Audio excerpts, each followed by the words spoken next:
Было бы неправильно, уйдя с головой в большую геополитику и экономику, не заметить, что в эти дни в России официально дан старт Году культуры. Как бы банально это ни звучало, именно отсутствие должной культуры с большой буквы порождает основную массу проблем современного человечества. И потому надежды, которые возлагаются на Год культуры, конечно, грандиозные. В Казани старт Году культуры дал лично федеральный министр Владимир Мединский. И, наверное, еще не менее символично, что происходило это событие в стенах театра оперы и балета имени Мусы Джалиля. А уже через день, 27 марта, вся театральная общественность и почитатели отмечали Всемирный день театра. И мы хотели не пропустить со своей стороны такой замечательный повод, чтобы рассказать чуть подробнее именно о нашем театре оперы и балета, о его звездах, о его фестивалях, о его победах и планах, о том, как наряду с мировой классикой со сцены этого театра звучит и национальная опера, исполняется национальный балет. Скажу честно, многие из нас с раннего детства полюбили этот театр, переживали за все его проблемы и уж тем более гордились его нынешними достижениями.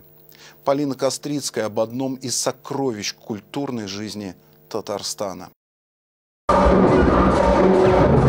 Неделя репетиций, чтобы в эти выходные представить публике балет «1001 ночь», который для некоторых артистов премьера. В роли Шахерезады японка Мидори Терада.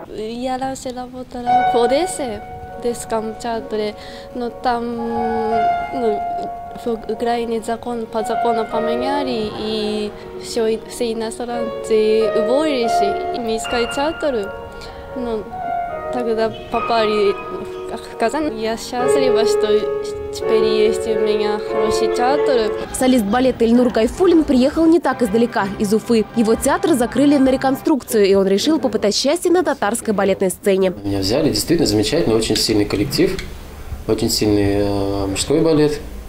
Вот, и я стараюсь каждый день на уроке что-то смотреть, где-то воспринимать, пробовать.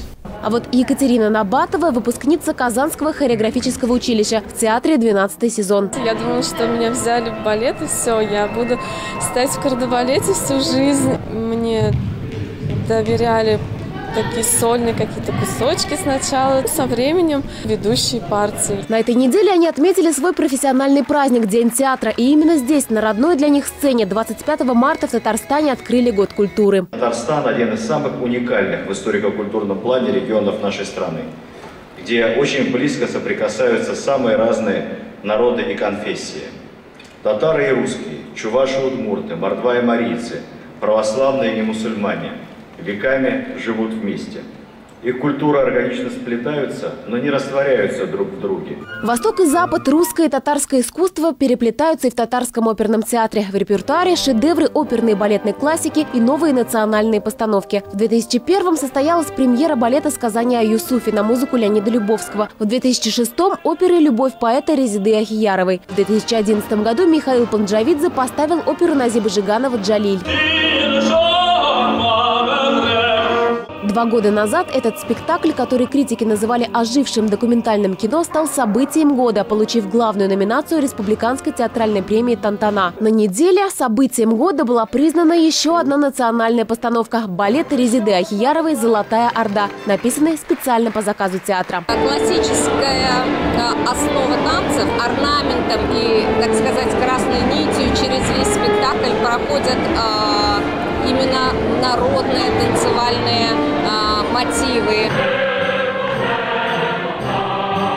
Постановка настолько грандиозна, что уже этим летом в Казань приедет съемочная группа международного телеканала «Метса». Татарский балет на сцене Татарского театра увидят во всем мире. А до этого в мае «Золотая Орда» украсит афишу Нуриевского фестиваля. Одним из центральных событий этого фестиваля, это, конечно, приезд будет Дортмунд балет. Готовится премьера Кармина Бурана. И затем это наши гранды, это «Золотая Орда» и «Спартак». По традиции, среди солистов фестиваля зрители увидят мировых звезд. Так, в роли Жизели должна будет выступить Светлана Захарова вместе с победителем проекта телеканала «Культура» «Большой балет» Сергеем Полуниным. Исполнители мы тоже стараемся, по крайней мере, тщательно отбирать по репертуару.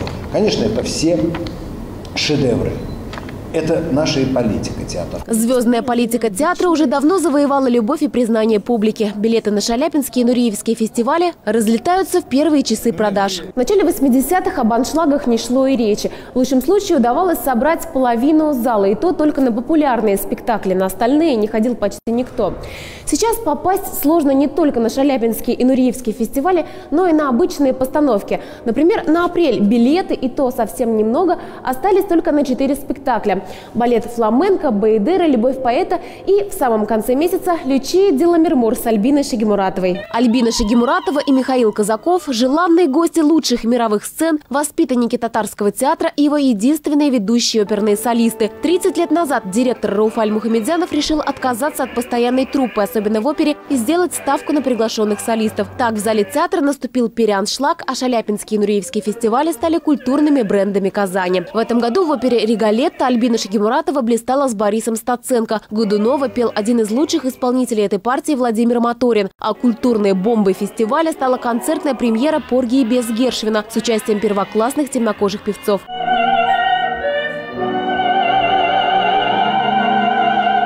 Еще одна премьера, довольно авангардная постановка Юрия Александрова «Севильский цирюльник», вызвала у критиков разноречивые отклики. Решающим стал успех спектакля на гастролях в Европе. Сейчас он идет в Голландии. Масштаб театра далеко уже шагнул за не только города и нашей страны, но он является одним из крупнейших европейских театров. Это можно с полной уверенностью сказать. Об этом говорит наши 20-летние гастроли по Центральной Европе. Расширяя границы и звездные пространства, театр продолжает заниматься благотворительностью. Уже второй год он становится лауреатом Республиканской премии «Благотворитель года» за летние бесплатные спектакли для ветеранов войны и тружеников тыла. Это уникальная акция. В России аналогов просто не существует. Приходили ветераны за билетом, а билетов у нас, в общем-то, нет. И я стал думать, что делать. И стал искать спонсоров. И в итоге мы остановились на вертолетном объединении. Летний месяц, июнь-июль, у нас ветераны войны и труженики тыла посещают наш театр. Проекту 7 лет, а успеху театра не одно десятилетие. Секрет, по словам его руководителей, один – качество постановок. Зрители доверяют театру, а он их не разочаровывает. Полина Кострицкая, Диана Махмутова, Андрей Сентальцев и Александр Лобанов. Республика. Итоги недели.